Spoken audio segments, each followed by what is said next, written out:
Alright, so in this problem, I have 3 to the power of x times 5 to the power of x squared is equal to 15. So to solve this, I'm going to first start by rewriting 15 as 3 times 5. So now I have 3 to the power of x times 5x squared, 5 to the power of x squared is equal to 3 times 5. Now, I'm going to divide both sides by 3 to the power of x, as well as 5.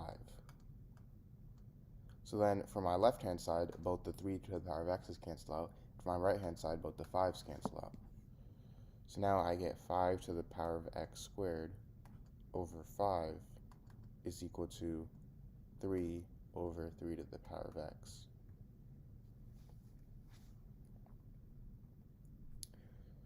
Now, if I have something in the form 1 over a, this is the same thing as a to the power of negative 1. So 5 to the power of x squared over 5, that's the same thing as 5 to the power of x squared times 5 to the power of negative 1. And now this is equal to 3 times 3 to the power of negative x.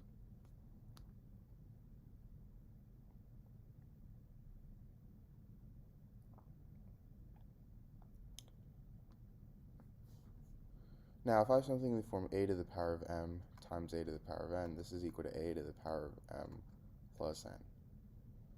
So, in this case, I get 5 to the power of x squared minus 1. And now this is equal to 3 to the power of 1 minus x. Now, if I take the log on both sides, I get log 5 to the power of x squared minus 1 is equal to log 3 to the power of 1 minus x. And if I have something in the form log a to the power of b, I can move this exponent and b to the front, so it's going to equal b times log a. So in this case, I get x squared minus 1 times log 5 is equal to 1 minus x times log 3.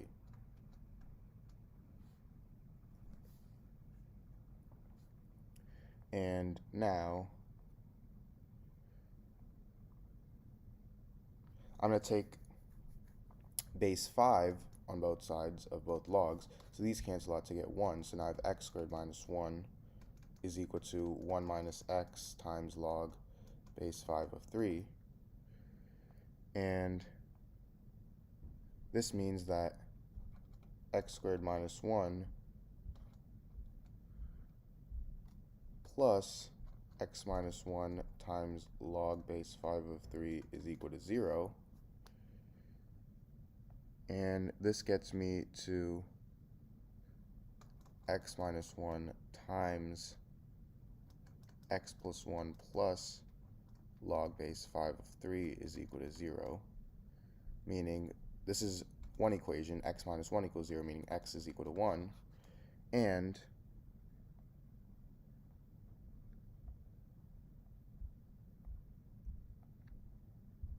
if you solve this, you get x is equal to negative log base 5 of 15. Alright, so in this problem, I have a to the power of 3 plus a squared is equal to 80. So to solve this, I'm going to first start by subtracting 80 on both sides. So I get a to the power of 3 plus a squared minus 80 is equal to 0. Now, I'm going to rewrite this as a to the power of 3 plus a squared minus 64 minus 16 is equal to 0. So I simply wrote negative 80 as negative 64 minus 16. And now, negative 64, I'm going to rewrite that as negative 4 to the power of 3. So I have a to the power of 3 minus 4 to the power of 3 plus a squared minus 16, I'm going to rewrite as 4 squared. Now, if I have something in the form a to the power of 3 minus b to the power of 3, this is going to equal a minus b times a squared plus ab plus b squared. And if I have something in the form a squared minus b squared, this is equal to a plus b times a minus b. So in this case, if by using these two properties, I'm going to end up with a minus 4 times a squared plus 4a plus 16 plus a plus 4 is equal to 0. And this simplifies to a minus 4 times a squared plus 5a plus 20 is equal to 0. So now this gives me two equations. I get a minus 4 is equal to 0, and a squared plus 5a plus 20 is equal to 0. So for a minus 4 equals 0, a is obviously equal to 4. And for a squared plus 5a plus 20 equals 0, I'm going to use the quadratic formula, but I'm actually not going to waste your guys' time by actually doing it. So if you do end up doing it, you get that a is equal to negative 5 plus or minus the square root of 55i over 2.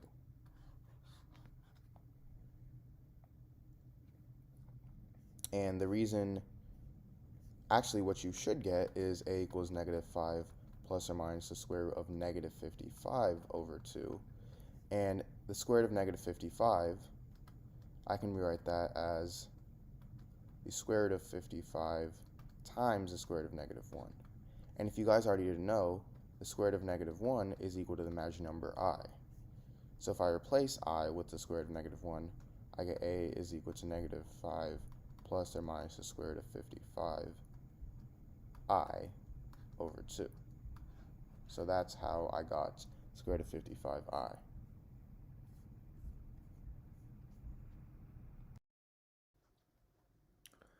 Alright, so in this problem, we have the square root of 3 to the power of x is equal to 81. Now, to solve this, I'm going to start here with the square root of 3.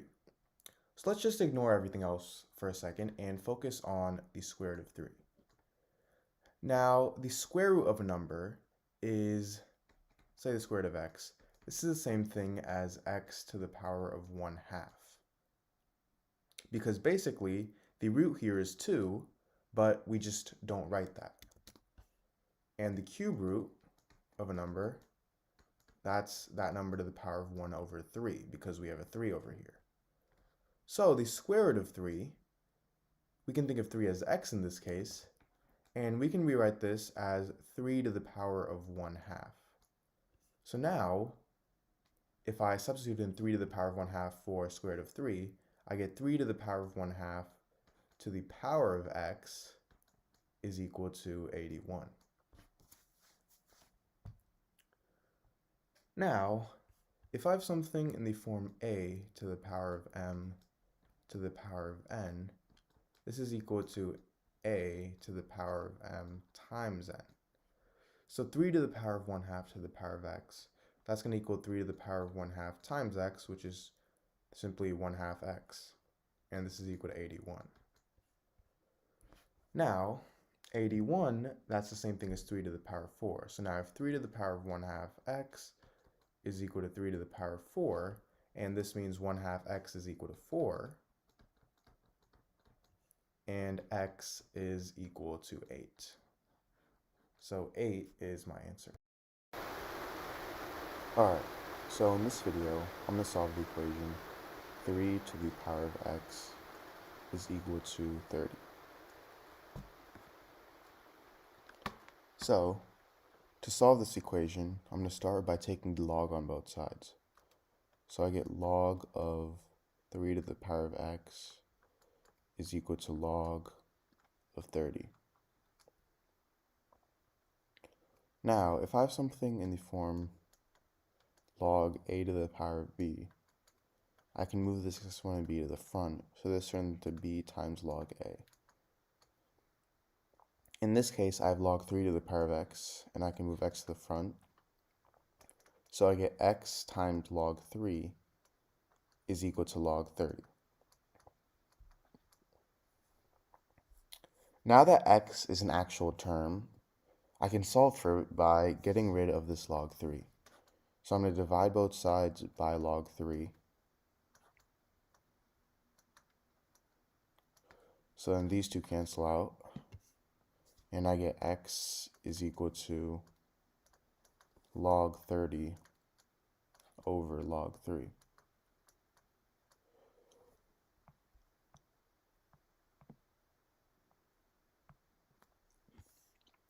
Now, log 30, I'm going to rewrite that as log of 3 times 10.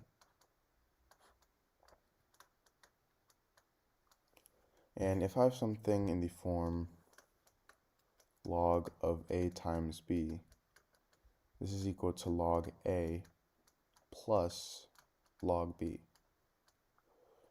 So log of 3 times 10 is equal to log 3 plus log 10.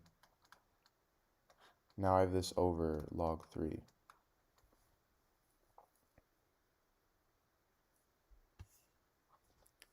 So now this is equal to